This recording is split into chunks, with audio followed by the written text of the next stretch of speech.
Mayor पद को लेकर घमासान है कि कम होने का नाम नहीं ले रहा है। तारीख पर तारीख सामने आ रही हैं, बार बार कोशिशें की जा रही हैं, लेकिन बावजूद इसके सब कुछ फेल और लगातार 3 तारीखों पर सदन में सिर्फ और सिर्फ हंगामा देखने को मिला और दिल्ली को अभी तक उसका मेयर नहीं मिल पाया है। इस बीच ये समझना बहुत जरूरी है कि आखिर क्यों दिल्ली की दोनों मुख्य पार्टी, चाहे वो आम आदमी पार्टी हो या फिर वो भारतीय जनता पार्टी हो, इस तरह से सदन में हंगामा कर रही है और दिल्ली को मेयर नहीं मिल पा रहा है। इसमें नुकसान कुल मिलाकर आम जनमानस का ही है, लेकिन आखिर क्यों ये पार्टियां, वो पार्षद या वो नेता जो जनता का नेतृत्व करते हैं, जनता के जनप्रतिनिधि हैं, इस तरह से हंगामा कर रहे हैं, जिनकी बदौलत दिल्ली को अभी तक इतने दिनों के बाद, चुनाव के 2 महीनों के बाद, नतीजे आने के 2 महीनों के बाद भी अपना मेयर नहीं मिल पाया है।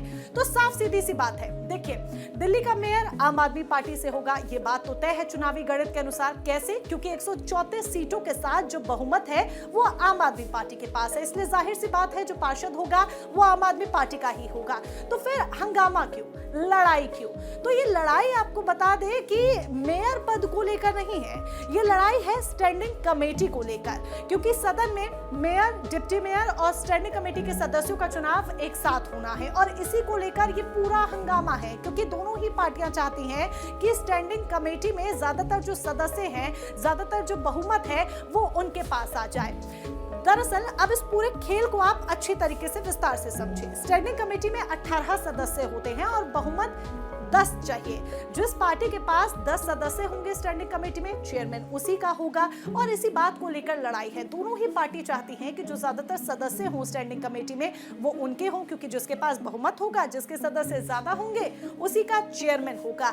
और जानकार ये कहते हैं कि सत्ता की जो चाबी है एमसीडी की, वो मेयर के हाथ में नहीं होती है, वो स्टैंडिंग कमेटी के चेयरमैन के हाथ में होती है। यानी कि जितने भी फैसले लिए जाते हैं, जो कमान होती है, वो स्टैंडिंग कमेटी के चेयरमैन के हाथ में होती है, न कि मेयर के हाथों में। ये जानकारों का मानना है। बस यही बड़ी वजह है, यही पूरा खेल है कि दोनों ही पार्टियां जद्दोजहद में लगी हैं। हंगामे की भेंट बार बार सदन चढ़ता हुआ नजर आ रहा है। दोनों ही पार्टियों की कोशिश यही है कि स्टैंडिंग कमेटी के जो ज्यादातर सदस्य हैं, यानी कि जो बहुमत है, वो उनके पास आ जाए ताकि चेयरमैन उन्हीं का ही चुना जाए और चेयरमैन जिस पार्टी का होगा उसी के हाथ में पूरी कमान होगी। दिल्ली की सत्ता की चाबी या फिर ये कहे कि एमसीडी की सरकार चलाने का जो पूरा जिम्मा है उस चेयरमैन के पास होगा, कुल मिलाकर उस पार्टी के पास होगा।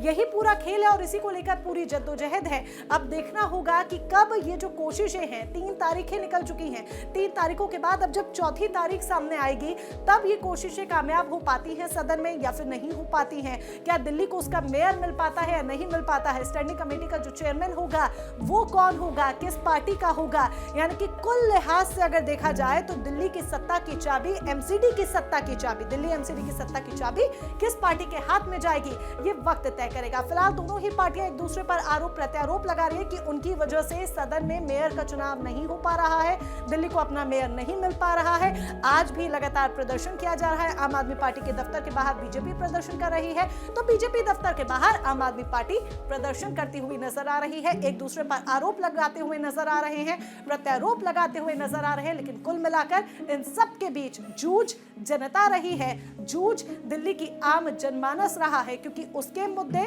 और दिल्ली के मुद्दे कहीं ना कहीं पीछे छूट रहे हैं। इसी तरह की और तमाम वीडियोस के लिए आप बने रहिए रिपब्लिक भारत के डिजिटल प्लेटफॉर्म के साथ।